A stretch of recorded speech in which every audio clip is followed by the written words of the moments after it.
Good morning. I'm Cooper Shattuck, and I welcome you to the Tavern. Well, it's not really the tavern, it's our living room, but that's what we have to do these days. We really miss seeing everybody, but we're trying to be safe. So hopefully we'll be able to get together again in person soon. Meanwhile, we'll get together virtually and hope everyone stays safe. And when we do get back together, sort of talked about maybe getting together outdoors. That would be great. So today is Tavern Talk 27, and it's November 1st. So coming up this Tuesday is Election Day. So we thought we'd continue our conversation that we started last month with Tavern Talk 26 called Jesus Wasn't American. And you can see that on our Facebook page or on our website. But do go check it out because today stands alone, but it's really a supplement and continuation of what we talked about last time. So at the Tavern, which we haven't talked about a lot lately, we're a gathering virtually of Christians who at one time or another may have had some issue with church. And that's church in the broadest sense of the word. And church isn't perfect, and we're not perfect, but we decided we'd get together in a place without the building that is associated with church and with perhaps some hurt you may have experienced with church. And that provides us a unique opportunity to talk about the upcoming election. Because, as we talked about last time, we have a separation of church and state here in this country, which is a good thing.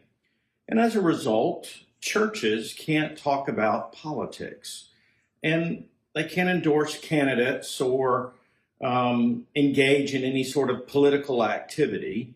We're not faced with those same constraints at the Tavern. Now, that doesn't mean we're going to engage in any of those activities, but I think we're a little more comfortable talking about something that is part of our everyday life.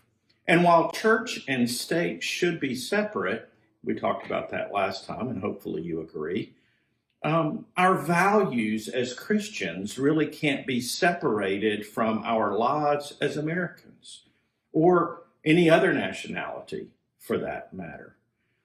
We can't just be Christians on Sunday or when it's convenient or when we want to be. If we decide to follow Christ, and that's what being a Christian means, then our goal is to do it always. And if we try to do it always, that means it's going to necessarily involve our political activity as individuals, including voting. And that's what we're talking about today. So if our duty as Christians is to try to live a Christ-like life, then how does that impact our lives as Americans when it comes to voting? Well, we talked last time about how there's no direct evidence from the Bible or any other source about what Jesus would do with respect to voting because he didn't have that luxury, and neither did any of his followers. They didn't live in a state where they could vote. It's a relatively new phenomenon, this democracy of ours.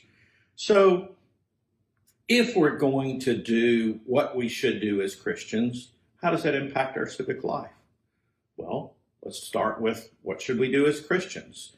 This is something we talk about a lot at the Tavern. You can probably say it with me. Hopefully it's become rote or frequent in your mind. Love God with all our heart, mind, and soul, and love our neighbor as ourselves.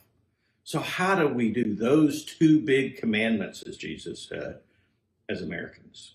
Well, we've already agreed that by starting this nation, we're going to separate our national identity from our church identity.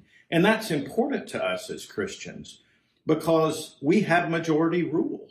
And should the country be made up of a majority of non-Christians, then we wouldn't have any religion or right to practice our religion. So as Christians, we want it to be separate. Why else? Well, you can't legislate morality. You can't force people to love God. God doesn't force us to love him. So why should we try to do one better than him and force others to love God?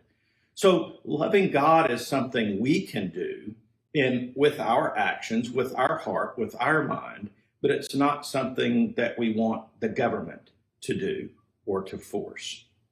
So let's set that aside for a moment. That takes us to the other part, the other big commandment, which is love your neighbor. Love your neighbor as yourself. How do we do that? Well, we do it in our heart for sure. We have to seek in our heart the capacity to love everyone, not just those that love us, not just those that are our friends, not just those we want to love, but everyone. And our neighbors are all around us. They make up this country. We also do it in our mind. We have to have a mental choice to love others because we might not naturally feel it in our hearts. But it's not just in our heart and in our minds. It's with our knees praying for others. It's with our elbow grease as we engage in action to help others and express that love through what we do. It's in our feet. It's in our backs. It's in our wallet. We have to love our neighbors, not just in here, but with our outward expressions of love. And that means we've got to do a lot. And it's a lot more than we are doing. It's a challenge, but it's what we've agreed as Christ followers to do. So how does this dovetail in with our duties, our rights as American citizens to vote? Well, we can't check our Christian values at the door when it comes to the polling place or the absentee ballot for that matter. We have to take those with us. We wear them. And remember, we can't legislate morality. We have agreed that we need to keep church and state separate, but our vote can be expressed through love, or our love can be expressed through voting. So when we vote, we need to take those Christian values with us, and we need to vote consistently with those values. Now, no one's perfect. Rarely is there ever a candidate that's perfect. I think it's fair to say never has there been a perfect candidate. And that necessarily means because we're not perfect as people, that our political parties aren't perfect. So there are things that we might disagree with, or we might believe to be inconsistent with our values. But we've got to do the best we can. It's not an excuse to do nothing. So we need to vote as consistent as we can with our Christian values. And if you want to know how to do that, let's just sort of twist that old bracelet idea from the 80s, WWJD, what would Jesus do? And instead, we can say HWJV, how would Jesus vote? Ask yourself that question when you cast your vote and vote accordingly. Thanks. Look forward to seeing you next month. Check us out on our Facebook page and, of course, on the web at the-tavern.org. See you soon.